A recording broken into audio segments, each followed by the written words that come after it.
लग्नानंतर होईलच प्रेम या मालिकेच्या आजच्या भागामध्ये आपण पाहणार आहोत. काव्या किचनमध्ये पाणी घ्यायला आलेली असते. तेवढ्यातच तेथे जीवा सुद्धा येतो. मालिनीला इकडे सुनीताचा फोन आलेला असतो. काव्या जीवाला थँक्यू बोलत असते. जीवा म्हणतो का?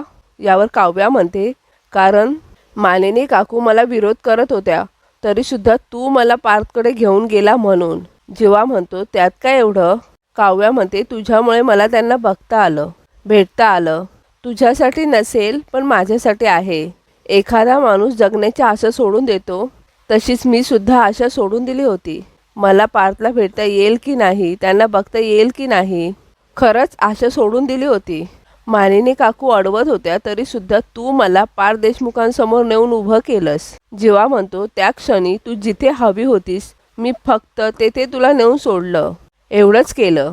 काव्या म्हणते नंदिनीताई मला सांगत होती तू भांडलास मालिनी काकूंशी माझी बाजू घेऊन. यावर जीवा म्हणतो अगं भांडू नको तर काय करू, आई कसं वागत होती, तुला होणारा त्रास बघवत नव्हता मला.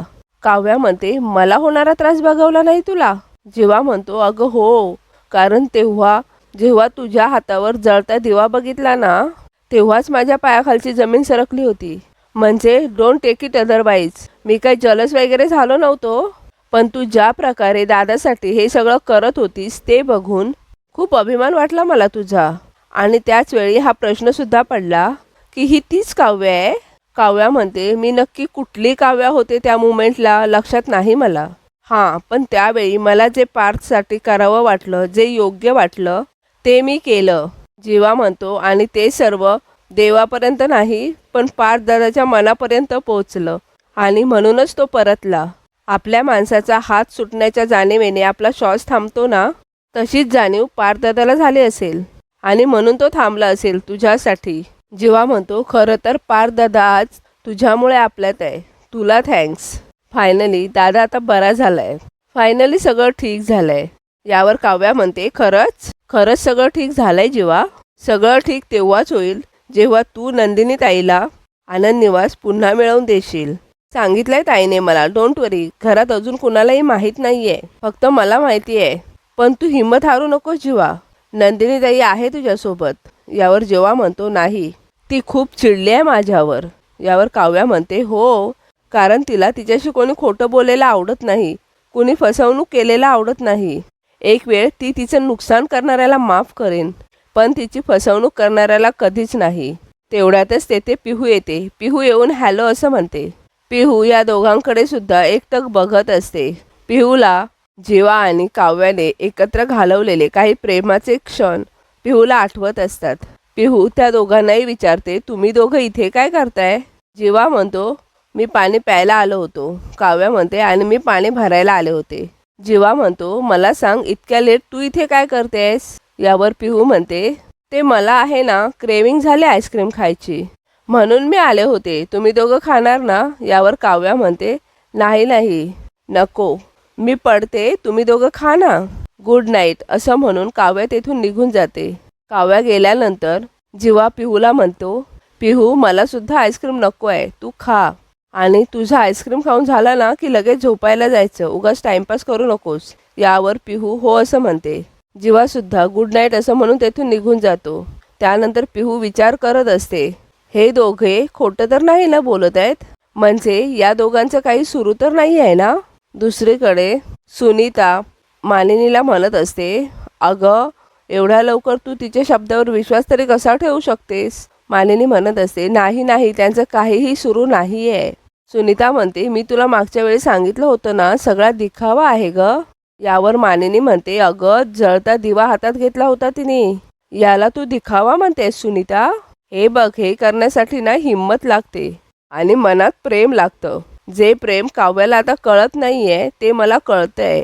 सुनीता म्हणते तुला कळतंय मालिनी, कारण तू प्रामाणिकपणे विक्रमसाठी हातावर जळता कापूर ठेवला होतास, कारण तुझ्या मनात विक्रमशिवाय दुसरं कोणी नव्हतं ग. मालिनी म्हणते सुनीता कोणती मुलगी दुसऱ्या मुलावर प्रेम असताना नवऱ्यासाठी असे चटके सहन करेल सांग मला. सुनीता म्हणते अगं मालिनी मला सांग, तिला हे करताना कुणीतरी पाहिलंय का की ती तुला खोट्या कहाण्या सांगते. त्यानंतर सुनीता पुढे बोलत असते. मालिनी म्हणते हे बघ सुनीता, आपण या विषयावर बोलायलाच नको. त्यानंतर मानिनी आपला टॉपिक चेंज करते. मानिनी सुनीताला दिवाळीच्या फराळाबद्दल विचारत असते.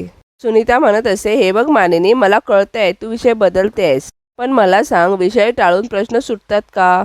नाही. तू मानिनी सुनीताचं काहीही ऐकून घ्यायला तयार नसते. मानिनी सुनीताला इग्नोर करते आणि तिचा फोन कट करते. सुनीता म्हणते, हिला काय झालं अचानक? त्या काव्याने हातामध्ये पेटता दिवा काय धरला आणि अचानक काव्याबद्दलचं मतच बदललं हिचं. दुसरीकडे सगळेजण नाश्ता करायला बसलेले असतात. पार्थ आपल्या वडिलांना विक्रमला म्हणत असतो, बाबा घरात बसून खूप कंटाळा आलाय. विक्रम म्हणतो, तुम्हाला ना आयुष्य एन्जॉयच करता येत नाही. यावर पार्थ म्हणतो, घरात बसून कसलं आयुष्य एन्जॉय करायचं, आणि तेही आजारी असताना? विक्रम म्हणतो, तेच तर एन्जॉय करता आलं पाहिजे ना. काय आहे तुला सांगतो, हे दुखणं म्हणजे ऐन तारुण्यपणात मिळालेलं बालपणीचं तिकीट असतं. त्यानंतर विक्रम लहान मुलांचं उदाहरण देतो. पुढे विक्रम म्हणतो, आजारपणात ना सारखं असं कणत राहायचं की माणसं अगदी सगळी धावत येतात. त्यानंतर विक्रम पार्थला कणत राहायला सांगत असतो. विक्रम म्हणत असतो, या बायका म्हणजे आजारपण, दुखणं, हे सगळं ना अटेन्शन मिळवायचे फुल चान्सेस असतात. हे असं कळलं वगैरे ना की बायका लगेच काय दुखतंय का, काही होतंय का असं लगेच करणार. मी तर तुला सांगतो, एवढंसं खर्चटलं जरी ना, आय ग बापरे असं करतो उगाचच. यावर पार्थ म्हणतो, बाबा तुम्ही डेंजर आहात हां, आगीशी खेळ करताय तुम्ही. यावर विक्रम म्हणतो, काय आहे ना, या डोळ्यातल्या पाण्यामध्ये बायकोच्या रागाची आग विझून जाते. या कानामध्ये ना भांडून सुद्धा घ्यायचं मस्तपैकी.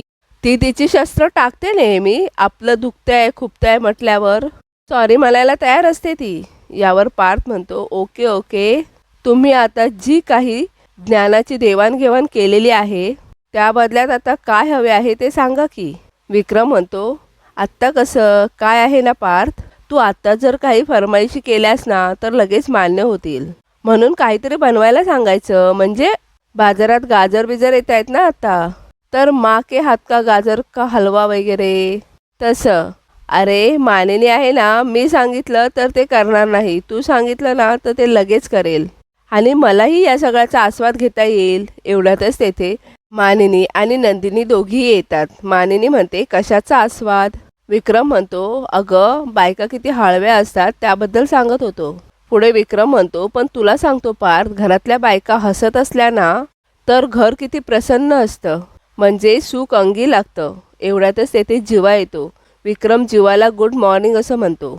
जीवा डायनिंग टेबलवर बसून ब्रेड घेत असतो. एवढ्यातच जीवाच्या हाताला लागलेलं असतं आणि ते विक्रम पाहतो. विक्रम म्हणतो, एक मिनिट, अरे हे काय लागलंय तुझ्या हाताला? मालिनी म्हणते, काय रे? त्यानंतर जीवाला त्याने केलेली मारामारी आठवत असते.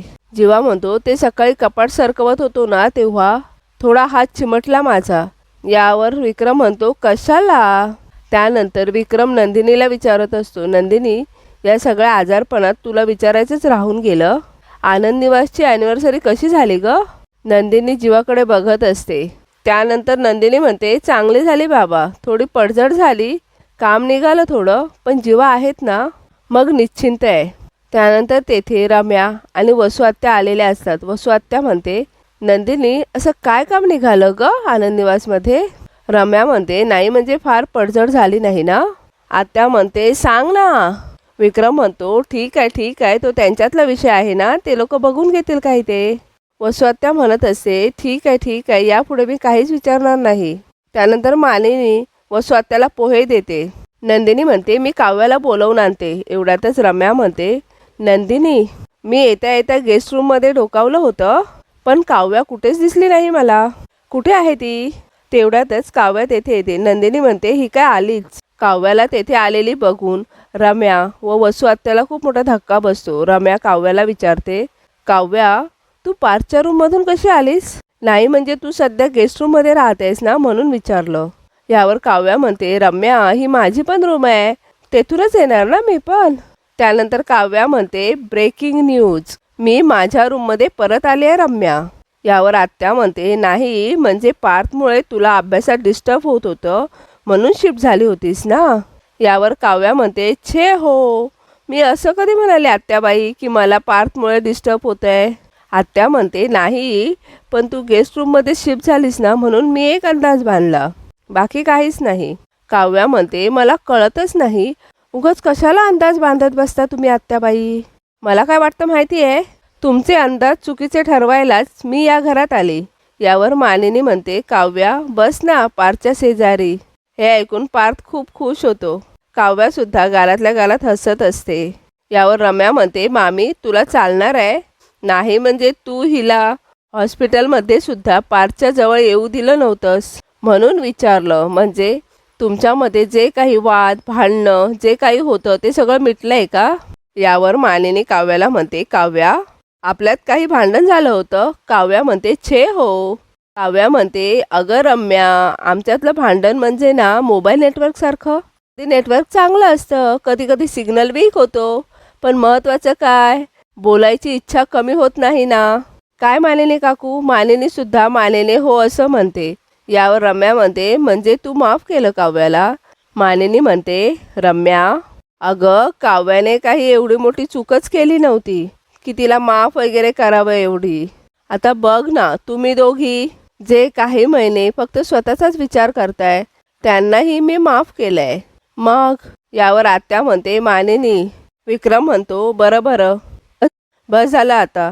त्यानंतर तो मानिनीला म्हणतो काय ग तू इथून ते तिकडे का घेऊन गेलीस? यावर मालिनी म्हणते मला वाटलंच होतं तुम्हाला यामध्येच इंटरेस्ट असणार आहे, पण हे मी फक्त काव्यासाठी केलंय शिरा.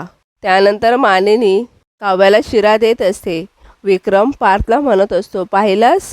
त्यानंतर मालिनी म्हणते पार्थ जादू नाही आहे ही, काव्याची इच्छा होती म्हणून केलाय साजूक तुपातला शिरा. पार्थ आपल्या वडिलांना म्हणतो हे मला काही कळलं नाही.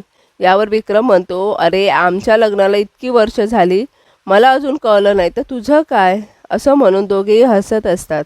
रम्या वसू आत्याला म्हणत असते काय चाललंय इथे? सगळे हम साथ साथ है सारखं हसत खेळत गुण्यागोविंदाने कसे काय राहत आहेत? वसू आत्या म्हणते तेच तर कळत नाही आहे ना. मानिनी आणि काव्यातलं भांडण मिटलं, नंदिनी जीवाला काही बोलत नाही, नेमका काय प्रकार आहे ना तेच कळत नाही आहे मला. रम्या म्हणते शोधून काढायला पाहिजे. त्यानंतर मानिनी जीवाला म्हणत असते जीवा आजकाल नीट खात नाहीस तू. जीवा मात्र नंदिनीकडे बघत असतो. तेवढ्यातच जीवाचा फोन वाजतो. जीवा म्हणतो हा काका बोल. समोरून पिहू बोलत असते. जीवा म्हणतो पिहू अगं काय घरातल्या घरात फोन का करतेस? त्यानंतर जीवा आलो लगेच आलो असं म्हणून जात असतो. मानिनी म्हणत असते काय झालं? जीवा म्हणतो पिहूला काहीतरी महत्त्वाचं काम आहे माझ्याकडे. त्यानंतर जीवा तेथून उठून पिहूकडे जातो. जीवा पिहूच्या रूममध्ये जातो आणि म्हणतो पिहू काय झालं? पिहू मात्र सर्व ड्रेस घालून बघत असते. एवढ्यातच जीवा म्हणतो हे सगळं काय आहे? अगं एवढा पसारा तर माझ्या रूममध्ये सुद्धा नसतो. एवढं सगळं जर त्या चकाचक बाईने बघितलं ना मग तुला ती झाडेल आणि मग तुझी रूम झाडेल. यावर पिहू म्हणते कोण चकाचक बाई? त्यानंतर जीवा म्हणतो तू बस खाली बस. त्यानंतर जीवा पिहूला म्हणत असतो तू बोल काय झालंय? यावर पिहू म्हणते हे बघ उद्या ना माझ्या स्कूलमध्ये फॅन्सी ड्रेस कॉम्पिटिशन आहे आणि मला आहे ना काय बनू ते कळतच नाही आहे आणि बाबा म्हणतायत की तू पोलीस बन. यावर जीवा म्हणतो तू काय बनायचं आहे हे बाबा का सांगतायत? इम्पॉर्टंट काय आहे? तुला काय बनायचं आहे? आता तू सांग काय बनायचं आहे तुला? यावर पिहू म्हणते मला ना डिटेक्टिव्ह बनायचं आहे. यावर जीवा म्हणतो अगं वेडी आहेस का तू? प्रायव्हेट डिटेक्टिव्हसाठी असे काही कपडे वगैरे नसतात. म्हणजे तू जर पोलीस झालीस, पायलट झालीस, सैनिक झालीस तर त्यांचा वेगळा असा युनिफॉर्म असतो आणि कॉस्ट्यूम तर होऊन जाईल मॅनेज, पण सगळ्यात महत्त्वाचं काय आहे तू ॲक्टिंग कशी करतेस ते सगळ्यात महत्त्वाचं आहे. त्यानंतर जेव्हा म्हणतो तुला माहिती आहे का जेव्हा मी कॉलेजमध्ये होतो तेव्हा 101 रोल केले होते मी. म्हणजे प्रत्येक वेळी मला फर्स्ट प्राईज मिळालं आहे.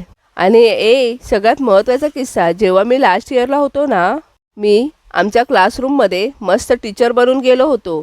मस्त दाढी वगैरे लावलेली, कोणालाही काहीही कळलं नाही की मी आहे म्हणून. मी आत एंटर झाल्याबरोबर सगळे उठून उभे राहिले गुड मॉर्निंग प्रोफेसर. आणि त्यानंतरचं सर्वात जास्त महत्त्वाचं आहे ज्या मुलाने माझ्या मित्राबरोबर रॅगिंग केलं होतं ना त्याला असला बदडलाय ना मी, असं म्हणून जीवा जोरजोराने हसत असतो. त्याला असं झालं होतं, कुठून आला होता हा 1 दिवसाचा प्रोफेसर? यावर पिहू म्हणते, अय्या कसलं स्मार्ट फसवलंस रे त्याला.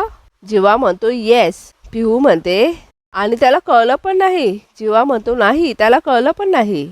असं म्हणत असताना जीवाच्या डोक्यामध्ये एक आयडिया क्लिक होते. जीवा लगेच शांत होतो. पिहू म्हणत असते, काय झालं? यावर जीवा म्हणतो, काय झालं?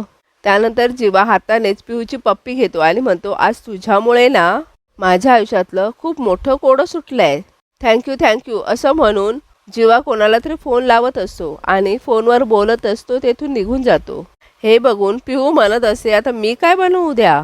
काव्या इकडे मानिनीला म्हणत असते, मानिनी काकू, शिरा मात्र 1 नंबर झालाय हा. सोज्वळ, सात्विक, कमाल, अगदी ओजी मानिनी काकू. हे काव्याचे शब्द ऐकून सगळेजण हसत असतात. विक्रम म्हणत असतो, वा वा वा वा. परंतु आत्या आणि रम्याचे चेहरे मात्र पडलेले असतात. पुढे नंदिनी म्हणते, आई खरं सांगू, तुम्ही अशा हसतानाच छान दिसता. तुम्ही ना दही भातासारखे आहात, शांत, मनाला गारवा देणारे आहात. मानिनी लाजूनच अगं असं म्हणत असते. यावर नंदिनी म्हणते, बरोबर आहे की नाही बाबा? विक्रम म्हणतो, अगदी बरोबर आहे, एकदम परफेक्ट बोललीस तू. पण या दही भाताला तळणीची मिरची सोबत आहे तोपर्यंत ठीक आहे, एकदा काय लाल भडक तिखट पडलं त्यामध्ये काय मग? यावर मानिनी म्हणते, पुरे तुम्ही शिरा जरा बेताने खा हा, जास्त गोड झालाय. विक्रम म्हणतो, मग होणारच. आता काव्या म्हणाली नाही का, शिरा एकदम सोज्वळ गोड झालाय, अगदी ओजी मानिनी काकूंसारखा. यावर ते सगळेजण पुन्हा हसत असतात. या मालिकेच्या पुढील भागामध्ये आपण पाहणार आहोत, नंदिनी काव्याला म्हणत असते, त्या भास्कर काकांनी 15 दिवसांची मुदत 7 दिवसांवर आणली. काव्या म्हणते, कशी काय? यावर नंदिनी म्हणते, जीवाने हात उचलला त्यांच्यावर. काव्या म्हणते, एकदा गोष्टी डोक्यात गेल्या की मारामारीवर उतरायचं जुनी सवय. हे ऐकून नंदिनी काव्याकडे बघू लागते. दुसरीकडे जीवा भास्कर काकांना भेटायला गेलेला असतो. तेथे सुनीता जीवाला बघते. सुनीता म्हणत असते, हा काव्याचा बॉयफ्रेंडच आहे ना? आता याचा फोटो काढून मी मानिनीलाच पाठवते, तिला कळू देत हा मुलगा कोण आहे ते.